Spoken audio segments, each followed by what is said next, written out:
Hoje nós vamos refletir um pouquinho a passagem que está no capítulo 25, que tem o título de Buscai e Achareis. Mas a gente vai falar no item 6, que é observai os pássaros do céu.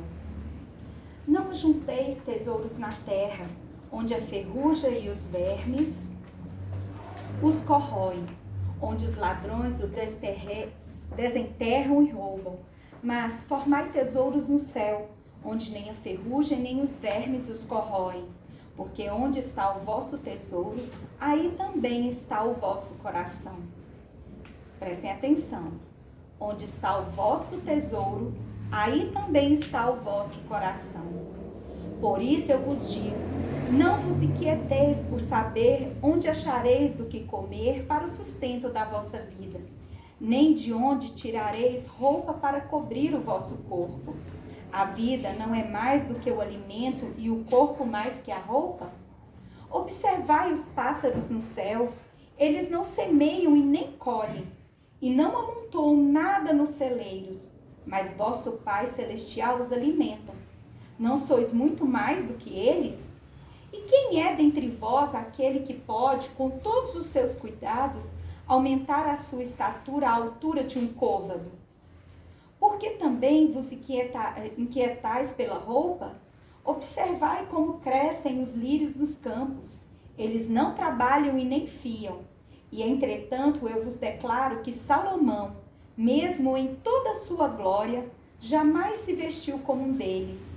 Se Deus tem o cuidado de vestir dessa maneira a erva dos campos, que hoje existe e que amanhã será lançada no fogo, quanto mais cuidado terá em vos vestir, ó homens de pouca fé. Não vos inquieteis, dizendo, que comeremos, ou que beberemos, ou que nos vestiremos? Como fazem os pagãos que procuram todas essas coisas, porque vosso Pai sabe que delas tendes necessidade. Procurai, pois, primeiramente o reino de Deus e a sua justiça, e todas essas coisas vos serão dadas por acréscimo. Vou repetir. Procurai primeiramente o reino de Deus e a sua justiça, e todas essas coisas vos serão dadas por acréscimo. Por isso, não estejais inquietos pelo dia de amanhã, porque o dia de amanhã cuidará de si mesmo. A cada dia basta o seu mal. Para a gente começar a entender essa fala de Jesus, que é muito profunda, eu vou contar para vocês uma história que aconteceu verdadeira, que tem um dos livros do Chico, Instruções Psicofônicas. Esse livro ele foi escrito a partir das incorporações do Chico, lá em Pedro Leopoldo, durante as reuniões mediúnicas. Então, eles gravavam, né, psicofonia, né? Então, ele incorporava e falava. Psicografia, ele incorpora e escreve, né? Então, durante essas reuniões mediúnicas, lá em Pedro Leopoldo, o Chico incorporava outros amigos também, né, outros trabalhadores da casa, que é a Casa Meimei, né, de lá que o Chico trabalhava, incorporavam também, eram gravadas e depois de um tempo lançou-se o livro Instruções Psicofônicas, que são relatos que trazem grandes ensinamentos para nós, como é toda reunião mediúnica, né? Repleta, né, Fatinha, de ensinamentos para nós. E esse caso é de um homem que estava lá naquele momento para agradecer a casa e aquele trabalho da reunião mediúnica, que foi o que trouxe ele à realidade, que ajudou ele a sair do buraco que ele estava, depois do desencarne. Mas ele conta a história como que foi. Ele trabalhava todo dia, só pensava em arrecadar dinheiro, só pensava em juntar dinheiro. A vida dele era essa. Enquanto encarnado, era isso que ele queria. Só pensava nisso. Então, todos os objetivos dele era para juntar dinheiro. E aí, a mulher da foice, né? Amiga Um dia... Oi? Amiga minha. É, sua amiga. Chegou perto dele, né? E o levou. Ele não sabe por quanto tempo ficou, mas ele ficava, de repente, ele acordou, não sabe o que tinha acontecido, quanto tempo tinha se passado, mas ele acordou e só escuro, e só silêncio, um silêncio mortal. E quanto mais ele gritava, mais silêncio e mais escuridão se fazia onde ele estava. Depois dele não sabe quanto tempo, uma mão caridosa, segundo ele, o puxou de lá de dentro. E quando ele conseguiu, que os olhos foram acostumando a pouca iluminação, mas para quem estava há tanto tempo num breu, né, um pouquinho de iluminação já dói os olhos. E ele olhou e viu grandes caixas fortes, aquelas caixas de banco, né, muito grandes assim, e ele foi andando e foi observando, e aí que ele percebeu que na verdade aquilo lá eram túmulos, ele estava num cemitério. E ele, mas o que eu tô fazendo aqui? Deu um jeito de sair de dentro do cemitério e foi andando meio que sem rumo até achar um bondinho. Falou assim, eu vou embora pra minha casa, eu tô com muita sede, eu tô com muita fome, eu tô muito cansada, eu preciso descansar. E ele pegou o bondinho com muita dificuldade, porque ele chamava os bondinhos e eles não paravam para ele. Se é na época dos bondinhos, a gente pensa, né, em décadas que foram, né? Início do final do século XIX, por aí, início do século XX. E ele conseguiu entrar no bondinho, e a hora que ele olhou, todas as pessoas estavam com roupas douradas. E ele achou aquilo muito estranho, mas tudo bem. Ele parou no ponto perto da casa dele. Quando ele chegou no prédio onde ele morava, ele achou estranho, porque a frente do prédio parecia a frente de um banco. Achou muito estranho e tentou entrar, chegou na porta, né, do apartamento dele, tentou entrar e chamando, e tentava abrir nada, aquela agonia toda. E ali mesmo ele adormeceu. Quando o dia amanheceu, ele escutou movimentos dentro da casa. E a hora que alguém abriu a porta, ele já passou para dentro. E tentou falar com um, tentou falar com o outro, ninguém dava papo para ele. E ele, gente, mas tá todo mundo me ignorando, como assim? O que tá acontecendo? Eu tô ficando doido? Só pode. E ele, quer saber? Eu só quero descansar, eu vou pro meu quarto descansar. Quando ele chegou no quarto dele, que ele deitou na cama para descansar um pouco, a cama virou puro ouro. Duro como ouro, brilhante como ouro, mas duro também. E ele, aquilo desconfortável e tal, e ele muito agoniado, com muita sede, foi para a cozinha. Ele, não, vou beber água e comer alguma coisa. Mas tudo que ele chegava perto virava ouro. Lembrando aquele mito, né, do rei Midas, que talvez nem seja tão ilusório assim. Né? Não foi tirado, talvez não tenha sido tirado do nada, né? Fiquei pensando quando eu li esse texto, assim, igualzinho o Rei Midas, né? E aí ele não conseguiu comer e achou-me estranho e lembrou que, gente, eu nunca rezei, nunca tive nem aí, sempre falei que fui católico, mas nunca fui à igreja, dava alguma coisa pro padre quando ele queria, mas só por protocolo mesmo, porque ir lá mesmo eu nunca fui de rezar, mas ele foi lá na hora do sufoco. E quando ele chegou lá, que ele olhou para a cruz, lá no altar, ele levou um choque muito grande, porque na frente dele ele viu a cruz se contorcendo e virando um grande cifrão. Ela simplesmente virou um grande cifrão. E ele, não, mas Maria é nossa mãe, Maria vai me atender. E ele chega perto da imagem de Maria, e Maria também se transforma no bloco de ouro. Ele vê aquilo se transformar no bloco de ouro. E ele, mas a hóstia vai me ajudar, eu vou esperar a missa começar, e vou receber a hóstia, e eu vou melhorar, eu preciso entender o que está acontecendo. E aquele tanto de gente, aquela barulheira, e aquilo soava fundo na cabeça dele, que estava muito cansado. E quando a missa começou, que ele esperou com muita ansiedade pelo momento da comunhão, ele só escutava as hóstias tilintarem como moedas. E ele não conseguiu receber a hóstia. E ele foi correndo para a praça que tem perto da igreja, que tem uma fonte de água. E lá, ele falou assim, lá aquela água pura, limpinha, tantas pessoas bebem água lá, eu também vou beber água lá. E quando ele chegou lá, ele viu tudo se transformar em fios de ouro. E naquele momento que ele deitou a cabeça e começou a chorar, ele escutou uma voz muito suave vindo de longe, que ele não sabia nem identificar, nem de quem era aquela voz e nem de onde aquela voz vinha. Ele escutou falar assim: meu filho, na casa do Pai, cada um encontra aquilo que procura. O que ele procurou a vida toda, né? O dinheiro, as posses. Foi isso que ele obteve após o desencarne dele.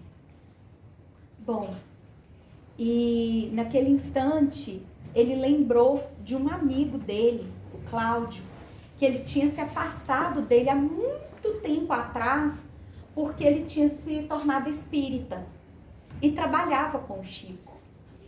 E o Cláudio, ele não se sentiu incomodado pelo distanciamento do amigo e continuou indo na casa espírita. E assim que ele lembrou do amigo, em desdobramento, o amigo chega lá e fala com ele: vamos que eu vou te levar para um lugar que você vai ser auxiliado. E levou ele para a reunião mediúnica, para a primeira reunião mediúnica, que foi onde ele começou a compreender o que estava acontecendo, né? E no relato dele, na voz do Chico, ele fala que quando ele foi compreendendo as coisas, que ele foi começando a enxergar, ainda vacilava ainda assim. Ele olhava, estava de ouro, aí ele olhava de novo, não estava mais. Ele olhava o Evangelho e via um livro caixa. Ele enxergava como se fosse um livro caixa. Nada tinha se transformado em ouro, nada tinha se transformado num cifrão, nada daquilo, em moedas. Era o olhar dele, porque ele só via aquilo. Isso chama-se mente, é a nossa mente. E aí a gente volta no Evangelho, né? Que ele fala assim: não junteis o que a ferrugem come, porque isso é perecível. O que a gente precisa juntar? Aquilo que é permanente. E o que é permanente? São apenas as nossas obras, as internas e as externas, é o que a gente faz uns pelos outros. É isso que nós temos. É apenas isso que nós temos. Tinha um filósofo, eu não me recordo do nome dele, que a cidade ia ser invadida, da Grécia. Ela ia ser invadida e todo mundo desesperado, juntando as coisas, né? Juntando seus pertences para fugir da cidade, porque quem ficasse poderia virar escravo. E ele, tranquilo, esperando a esposa dele: vamos, meu bem, vamos. E para que levar esse monte de coisa? Aí uma pessoa chegou perto dele e falou assim: você não vai juntar nada? Ele: o que me pertence eu trago comigo. O que pertence a nós? O resto é nos dado por acréscimo. E a gente se preocupa tanto no ter, o que eu vou comer, o que eu vou vestir, aonde eu vou morar, porque na verdade a gente ainda não compreendeu efetivamente que se eu vivo a vida pensando no Cristo, pensando no bem das pessoas, pensando em me tornar uma pessoa melhor, tudo me será dado por acréscimo. É o que ele diz ali do lírios dos campos. Para que serve um lírio? Que finalidade ele tem? Ele simplesmente vai ser arrancado do campo, mas ele é lindo. E nem as roupas do rei Salomão vão ser tão lindas como são as roupas de um lírio. E Deus dá isso para ela. Deus deu essa roupa linda para o lírio. Assim como os passarinhos, né? Eles não ajuntam o seu alimento no celeiro como nós. Eles não trabalham. Para que serve um passarinho? Se a gente for comparar conosco, né? Porque cada ser tem a sua utilidade. E mesmo assim, Deus não deixa faltar nada para o passarinho. Ele provém. Porque eles não estão preocupados em ajuntar. Juntar. Porque isso a ferrugem come. E aí a frase principal dessa noite de hoje, desse texto é: aonde está o seu tesouro, aí estará seu coração.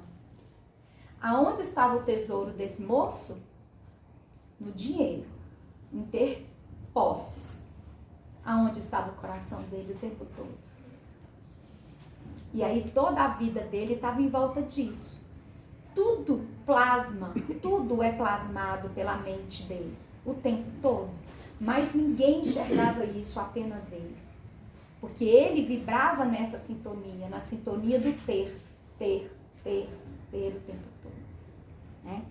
Então, o que a gente tem que pensar nisso? O que a gente precisa refletir? Que se eu tenho o meu tesouro focado no poder, isso vai me trazer sofrimento. Antes ou após o meu desencarne. Se eu tenho o meu foco na beleza, meu coração vai doer profundamente, porque cada dia que passa a gente envelhece, quem não? Se o meu tesouro está focado no sexo, eu não vou respeitar ninguém, meu desequilíbrio vai ser tamanho, né? E mais cedo ou mais tarde, entre aspas, porque nunca é mais tarde, é na hora ideal, né? Vai vir o meu sofrimento. E assim vai, né? Agora, se o meu foco principal é Deus, o poder vira o quê? Possibilidade de auxílio ao próximo, de crescimento intelectual para as pessoas e para mim. Possibilidade de crescimento econômico para as outras pessoas e para mim. Não é só para mim. Não é só eu, né? Se o meu foco é Deus, em relação ao sexo, vai haver respeito. E se há respeito, a troca de energia é para criatividade. Não é para o desrespeito. É para o amor. E aí não é a algema que prende, é a algema que liberta. Algema no sentido de vida a dois, né? De vida no par. Né? Se o meu foco é o dinheiro e eu tenho esse dinheiro, eu posso ficar como esse nosso colega, né, da história, verdadeira inclusive. Mas se eu tenho muito dinheiro e o meu foco é Deus, eu vou usar esse dinheiro em meu benefício, mas também em benefício das pessoas que estão em volta de mim. Aí está a diferença. Porque o problema não está em ter o poder nas mãos, em ter a beleza, em ter o dinheiro. A questão é o que eu faço disso. Porque isso são tesouros.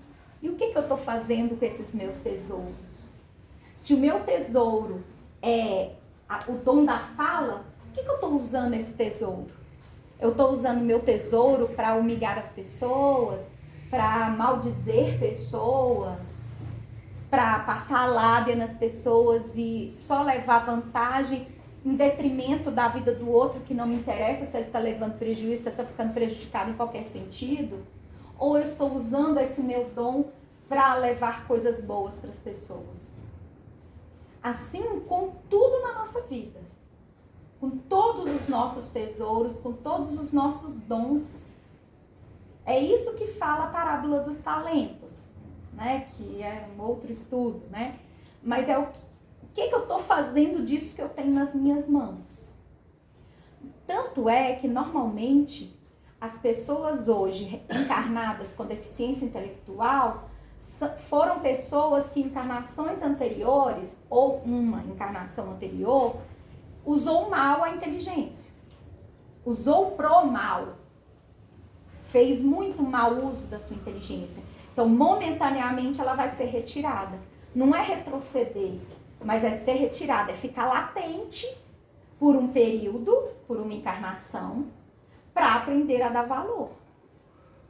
É a mesma coisa dos nossos filhos. Se a gente der tudo que ele quer, ele não vai aprender a dar valor em nada. Mas se ele tiver que lutar, se ele não por tudo, né? Porque os pequenos gozos da vida são gostosos e não fazem mal, né? Mas se a gente fizer tudo pelo outro, ele não vai dar valor em absolutamente nada, né? Muitas coisas a gente precisa aprender a lutar, até para nos conhecer, para valorizar aquilo que nos é fornecido. E para a gente compreender que isso é nos concedido temporariamente. Porque o que é nosso é só o que a gente leva depois do desencarne. O que eu vou levar depois que eu morrer? É isso que é seu. É o que é seu. É o que é meu. É o que eu vou levar. É isso que é nosso. O restante é daqui da terra. Não é nosso. Não nos pertence. Né? Então a gente tem que pensar muito nisso. Qual é o meu tesouro? E qual é o centro da minha vida? Então eu pego os meus tesouros, os meus dons, aquilo que eu sei que eu tenho facilidade, que eu gosto de fazer, que eu faço bem. Como eu estou usando isso? Essa é a reflexão da nossa noite. Como eu estou usando? Tem gente que acha que não tem dom nenhum. Tô vendo aqui. Tem. Tá precisando se conhecer melhor um pouquinho, tá? Tem sim. Não tem esse que não tem. Eu tive um aluno com paralisia cerebral. Na época ele estudava, eu acompanhava, né? Não foi na escola dele. Lá na escola Norma Borges, no Céu Azul. E ele tem paralisia cerebral. E a mãe dele é uma pessoa de uma simplicidade, simplória também, mal tem dentinho na boca. Mas é de uma sabedoria maravilhosa. E eu gostava muito de escutá-la. E eu perguntava para ela, o que a senhora tem para me ensinar hoje? Porque eu sempre aprendia com ela. E teve uma vez que ela me falou que ela sozinha cuidando dele, sempre sozinha, uma trabalheira magrinha, miudinha, e ele crescendo, já virando, né, um pré-adolescente, saindo da infância, e foi ficando mais pesadinho, apesar dele ser muito magrinho, mas vai espichando, né? E ela me contou que ele virou para ela com muita dificuldade que ele tem na fala e virou e falou assim, mamãe, que eu tô olhando pela janela, todo mundo sai para trabalhar, eu nunca vou poder te ajudar. E ela virou e falou assim, não tem problema, você me ajuda de outras formas. Aí ele falou assim, não, eu não presto para nada. E aí ela falou assim, olha, você presta para muita coisa, sabe por quê? Porque todas as vezes que no meu trabalho tá difícil, eu lembro do seu sorriso. E o seu sorriso me reanima. Quando alguma pessoa me humilha, porque ela é faxineira, né? Isso já, né? Infelizmente, tem pessoas que fazem pouco caso. E quando eu me sinto humilhada, que alguém me humilha, eu lembro do seu sorriso. E o seu sorriso alegra o meu dia. Então, alegre os dias das outras pessoas. E a partir desse dia, o João passou a ficar na janela do segundo andar, do predinho, que são 3, lá no Céu Azul. E ele olha pela janela e grita, e faz assim, e todo mundo, bom dia, bom dia. E passou-se a ele ficar muito conhecido lá por causa disso. Todo mundo queria dar bom dia para ele. E aí, quando ele ficava doentinho, que ele não aparecia lá, todo mundo ficava preocupado e falava com a mãe, tô rezando pelo João, viu? Olha a utilidade dele. Basta a gente conhecer. A gente sempre tem os nossos dons. Sempre tem. Sempre tem. Às vezes não é aquele que eu queria, mas é aquele que eu necessito naquele momento de ter. Né? Porque muitas vezes muitas vezes, gente, a gente trocou os pés pelas mãos. E muitos dos nossos dons que nós temos estão guardadinhos porque não está na hora da gente utilizar. Porque se a gente utilizar, se tivesse jeito de nós utilizarmos, a gente ia fazer errado de novo. A gente não pode fazer errado de novo. Está na última hora. Nós estamos no último suspiro. A gente precisa acertar o máximo que nós conseguimos. A gente vai errar muito, mas a gente precisa querer acertar. Né? Então, a noite de hoje, nós vamos deixar a pergunta instigante. Qual talento eu tenho e de que forma eu estou utilizando? Ou quais, né? Tem pessoas que têm tantos, né? Hoje, então utilizem bem, para que na próxima não sejam retirados. Façam bom uso, aproveitem as oportunidades de sermos úteis uns para os outros. E ser útil não é fazer grandes coisas. Ser útil é quando eu estou passando na rua e vejo uma plantinha que está murcha, eu estou com uma água na garrafa e eu molho aquela plantinha que está murcha, eu estou sendo útil. São pequenas coisas, não são grandes coisas. Grandes coisas são para grandes espíritos encarnados. Não somos nós, gente. Vamos ficar com os pés no chão.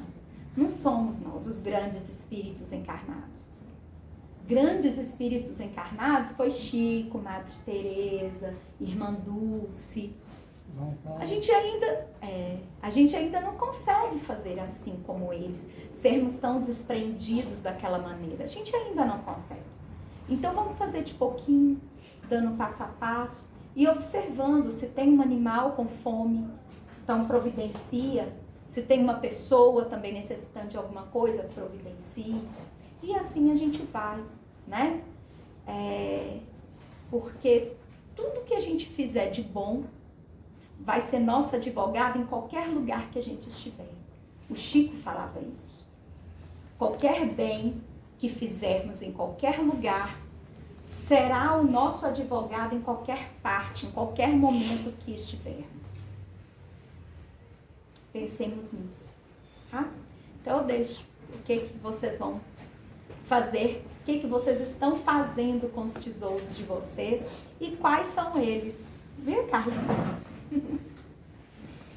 É a pergunta que não quer calar, né?